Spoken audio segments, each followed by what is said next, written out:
ভুলে গেছি ভাই, আমি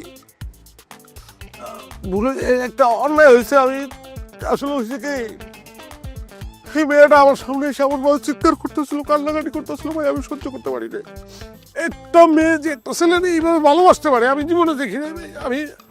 আমি নিতে পারি না। আমার মনে হয়েছে যে পোলাটা কে, আরে আরে আমি মারবো, কিন্তু আমি তো বুঝি না ভাই, আমার ভুল হয়েছে, অন্যায় হয়েছে, আমার মাফ করে দাও ভাই। সবই বুঝলাম, কিন্তু আপনি কাঁদতেছেন কেন? ভিতর থেকে আইতেছে কান্দন, ভিতর থেকে আইতেছে। আমার দোষ না, মেয়েটা আসলে যেভাবে আহাজারি করছে, আমি আমার খালি ওইটা মনে হইতেছে। এই ভালোবাসার জন্য আমি কাঁদতেছি। আমার আফসোস যা, এরকম একটা মেয়ে, তোমার মতন একটা ছেলে, একটা ডিবি হারাইলো, সে আর ডিবি পাবে না। আপনি না কি বলতেছেন পুরোটা আমার মাথার উপর দিয়ে যাইতেছে, কিন্তু আপনার আবেগ দেখে আমারও খারাপ লাগতেছে।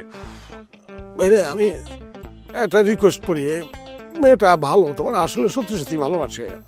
তুমি ওরা গ্রহণ করো, ওর কাছে যাও, এটা উচিত আমার মনে হয়। আমি সরি, আমি বলেছি, মাপ ধমক দিছি, আমি মাপ চাই। দেখেন, বিন্দুকে আমিও ভালোবাসি, কিন্তু ও কিছুদিন ধরে খুব উল্টাপাল্টা অ্যাক্টিভিটি করতেছে, যার কারণে আমি ব্রেকআপ করার অ্যাক্টিংটা করছি ওর সাথে। হ্যাঁ, আর ওকে কাইন্ডলি বলবেন এসব টিকটক ফিকটক বাদ দিতে, এগুলো আমার মোটেও পছন্দ না। আরে দূর কি টিকটক, তুমি খালি ওর কাছে যাও না, দুনিয়া ছেড়ে দেবো তোমার জন্য। এই লেভেলের ভালো সে তোমার বাসে। প্লিজ ভাই, একটু রিকোয়েস্ট করতেছি। আচ্ছা আচ্ছা, ঠিক আছে, দুনিয়াদারি ছাড়া দরকার নেই, আমি চাইতেছি।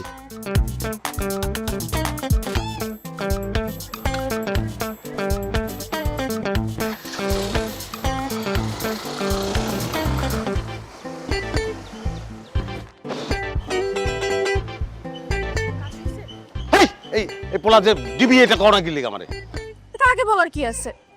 কেন আপনি ভয়টা পেয়েছেন নাকি? আমি অবশ্যই, কেন ভয় পাবো আমি? হ্যাঁ, আমি ভয় পাইলে তো আমি দৌড় দিতাম, দৌড় তো দিল।